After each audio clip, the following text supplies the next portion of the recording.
क्या कोई भी नेता अपनी पार्टी को छोड़कर किसी दूसरी पार्टी को ज्वाइन कर सकता है लेकिन बिना अपनी सीट गंवाए? ऐसा ही किया राघव चड्ढा जी ने। उन्होंने आम आदमी पार्टी को छोड़कर बीजेपी को ज्वाइन कर लिया लेकिन बिना अपनी मेंबरशिप और सीट को गंवाए। तो चलिए जानते हैं उन्होंने ये कैसे किया। भारत के संविधान में एक लॉ है जिसे 10th schedule of the Indian constitution में दिया गया है, जो एंटी डिफेक्शन लॉ के नाम से जाना जाता है। इस लॉ के अनुसार अगर कोई एमपी एमएलए अपनी पार्टी को छोड़कर किसी दूसरी पार्टी को ज्वाइन करता है तो उसे डिस्क्वालीफाई कर दिया जाता है और उसकी सीट भी चली जाती है। लेकिन इसमें एक एक्सेप्शन भी है।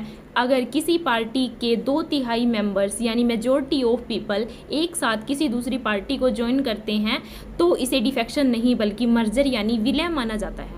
ऐसी सिचुएशन में उनकी मेंबरशिप भी बनी रहती है और वे डिस्क्वालीफाई नहीं होते। फॉर एग्जांपल, अगर किसी पार्टी के 10 एमपीज़ हैं तो कम से कम 7 एमपीज़ यानी 2/3 मेंबर्स एक साथ पार्टी छोड़ेंगे, तभी उन पर एंटी डिफेक्शन लॉ लागू नहीं होगा और उन्हें पार्लियामेंट के चेयरमैन भी डिस्क्वालीफाई नहीं कर सकते। 1985 में एंटी डिफेक्शन लॉ इसलिए बनाया गया था ताकि कोई भी एमपी एमएलए अपनी पार्टी को छोड़कर चुनाव जीतने के लिए किसी दूसरी पार्टी को अगर वो ज्वाइन करते हैं तो उन्हें डिस्क्वालीफाई कर दिया जाएगा और उनकी सीट भी चली जाएगी।